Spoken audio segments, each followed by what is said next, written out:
E tinha hora que eu sentia que o maior medo dele era de não conseguir chegar até o final. E ele falava assim, mãe, mas aqui é muito difícil. Mas você tá aí, agora você vai ter que ir até o final. A vontade era falar, vem embora pra casa, mas a gente não pode falar isso. E sempre estimulando, vamos embora. E aí? Aí quando ele chegou na formatura dele, ele falou, mãe, é muito justo, a frase que ele dizia, é muito justo que custe o que vale a pena. Tem um custo. Sim. E tem que pagar o preço. Sim. Se você quer pagar o preço, o sucesso vem. E seu esforço, né? Porque você tem que querer, mas você também tem que se dedicar, né? Sim. Exato. Não adianta você querer e não... Querer deitado na cama não dá certo. Não sair da inércia. Nós chegamos agora na última parte do nosso podcast. Bem, né?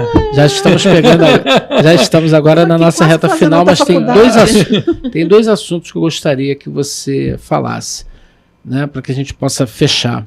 Primeiro, essa PEC 10 de 2022, que está tramitando no Congresso Nacional, que tenta, né, mudar as regras em relação à doação de sangue, possibilitando a venda, né, que a pessoa possa trocar a doação por benefício em dinheiro. Qual é o seu pensamento a respeito? Evandro, o que acontece? A PEC ainda está em discussão, né? Ela já foi reformulada, inclusive, porque num primeiro momento era tido de que poderiam remunerar os doadores. Até onde eu sei, isso já foi retirado da PEC, não se pode remunerar os doadores. Então, a gente volta ao princípio de que a gente teve isso. Essa não remuneração, ela vem desde a época de 80, quando a gente criou-se o programa da Fundação ProSangue, que foi a Fundação ProSangue, né? Que era um momento chave na vida dos brasileiros em que você proibiu a comercialização do sangue. E aí eles entenderam que a gente não deveria retroagir.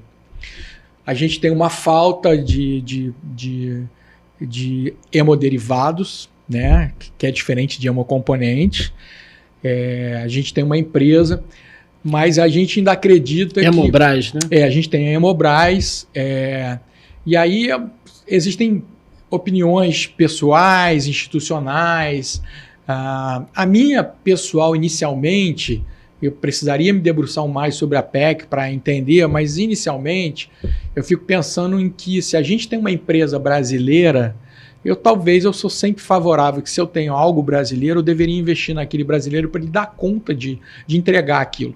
E que esse ano está com orçamento de 1,5 bilhão para... Então, a gente tem que fazer com que aquilo ali funcione. É como se você chegasse e falasse para a gente na Fiocruz, olha, eu vou te entregar um orçamento, você vai ter que atender lá os pacientes com Covid e no final você tem que entregar para a população.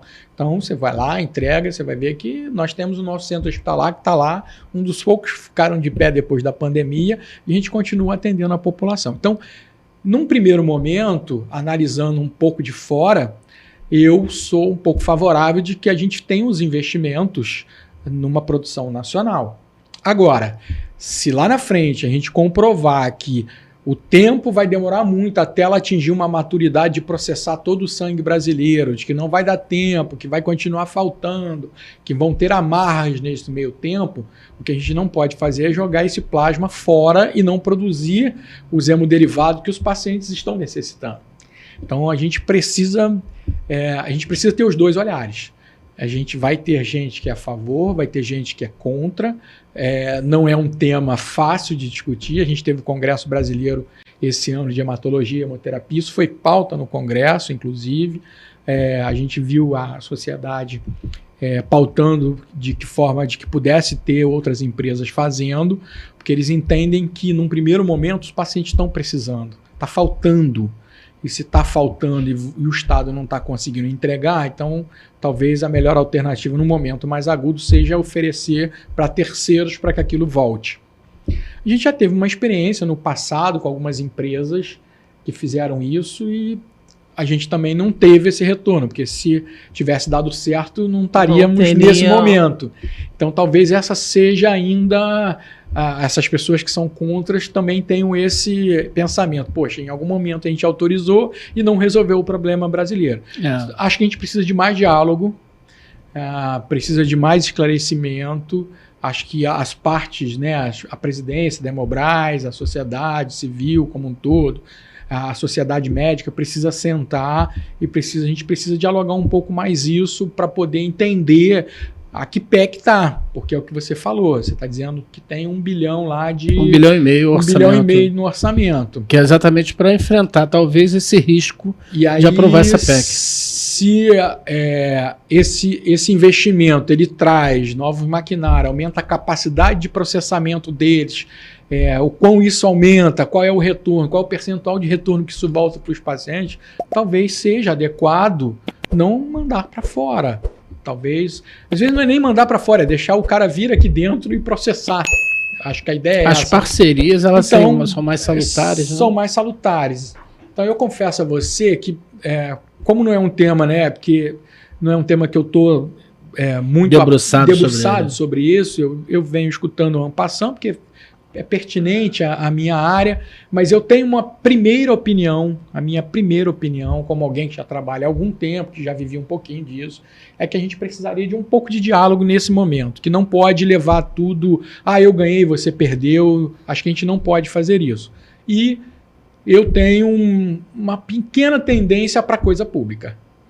Perfeito. Eu acho que por eu ser SUS, por eu trabalhar apenas na Fiocruz, por eu gostar de atender as pessoas que estão no SUS sem nenhuma demagogia, porque isso é muito interessante quando eu falo isso para as pessoas falam assim para você, Alexandre, mas você gosta de trabalhar no SUS, mas você tem plano de saúde? Tenho, meu amigo, mas se eu sofrer um acidente, muito provavelmente, se quando eu estiver saindo daqui eu sofrer um acidente, vão me levar aqui para o Adão, vão me levar para outros hospitais aqui perto da região. E o que eu mais espero é que as pessoas lá tenham tudo que elas precisam para me atender. Então, eu sou aquela pessoa que valorizo, que trabalho, que gosto, porque nem todo mundo terá a condição. Então, o Estado tem que fornecer. A saúde é um direito de todos. Bom, nosso podcast chegou ao final. Quero aí deixar os nossos agradecimentos. Agradeço a você que está nos acompanhando. O Visoni vai estar conosco em outras ocasiões. O Visoni é um cara fenomenal, está aqui, você pode perceber. Deixar a Rosana fazer suas considerações finais. Bom, hoje o dia foi assim excelente, né? E ficou aqui a ênfase, né, na doação de sangue, né? Espero que alguns tabus para algumas pessoas tenham caído e que se tornem doadores, né? Teve a explicação do período, validade, quantidade que é retirado, que acontece a coleta. Então, assim, como que abrange as pessoas, qual a necessidade. Então, ficou tudo bem esclarecido. Então, espero de coração, né, que quem esteja assistindo, que a mensagem seja passada, né, e que realmente doe e ajude alguém sem olhar a quem. Bom, você conhece a Disney? Conhece a Disney? Conheço. Então, a Disney é muito frequentada? Olha, já é muito frequentada, né? Muito frequentada. Então, no acesso à Disney, na entrada principal, imagina que nós vamos instalar um outdoor ali. E aí vai ter uma mensagem sua para a humanidade. O que você deixaria de mensagem para ficar nesse outdoor no acesso da Disney? Eu colocaria: invista na sua educação, ela vai transformar a sua vida. Acho que eu deixarei isso para eles, porque, como eu disse para você, a educação mudou a minha vida. As oportunidades que surgiram profissionais para mim, elas foram decorrentes do esforço que eu fui tendo ao longo do tempo, obviamente sem deixar de agradecer os apoios que eu tive, mas o fato de eu estar qualificado, o fato de eu estar preparado quando as oportunidades apareceram, elas fizeram muita diferença. Porque você pode querer muito uma coisa e você também, uma parte que lhe cabe, porque não tem como eu querer fazer aquilo para você. Então, nós, professores, estamos ali tentando ajudar o aluno, tem uma parte que cabe a ele, né? Então, se ele fizer essa parte dele, se ele investir nesse conhecimento, nessa educação, tenho certeza, mas certeza absoluta, que a educação vai transformar a vida desses jovens. Eles precisam de oportunidades, eles têm que estar estudando, essas pessoas não têm que estar na rua, elas lamentavelmente não têm que estar no sinal, elas têm que estar dentro da escola. A gente precisa de escolas cada vez melhores, professores valorizados para poder ter aquele prazer de estar lá todos os dias. Então, eu acho que essa é a grande mensagem que eu deixo aqui, que é a educação para os nossos jovens. Maravilha. Para encerrar, eu quero deixar aqui a nossa sugestão de leitura de hoje. É o livro Sobrevivi para Contar. O Poder da Fé me salvou de um massacre. Conta a narrativa de uma jovem africana que perdeu quase toda a família trucidada.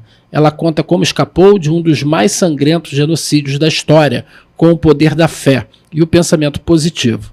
Isso ocorreu antes de 1994. E Maculê era uma jovem feliz e esperançosa, adorava seus pais, tinha uma família unida, respeitada e gostava de estudar. Essa história dessa menina, ela, para fugir do conflito interno da guerra civil na África, ela ficou escondida dentro de uma suíte na casa de um pastor durante 3 meses. Não podia fazer qualquer tipo de barulho, porque o tempo todo a casa era inspecionada pelos revolucionários. Então, é a nossa sugestão de leitura que eu deixo para vocês hoje.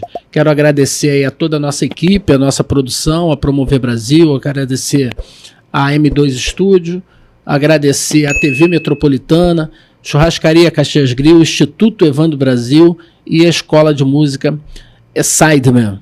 Eu gostaria só de deixar para você uma mensagem de paz. Chegamos ao mês de dezembro, estamos próximos aos festejos do Natal, que temos mais paz na relação com as pessoas, que Deus habite o coração de todos nós. Para quem não me conhece, eu sou o professor Evandro Brasil e agradeço profundamente a sua audiência. Um abraço, um beijo no coração de todos vocês e até o nosso próximo vídeo.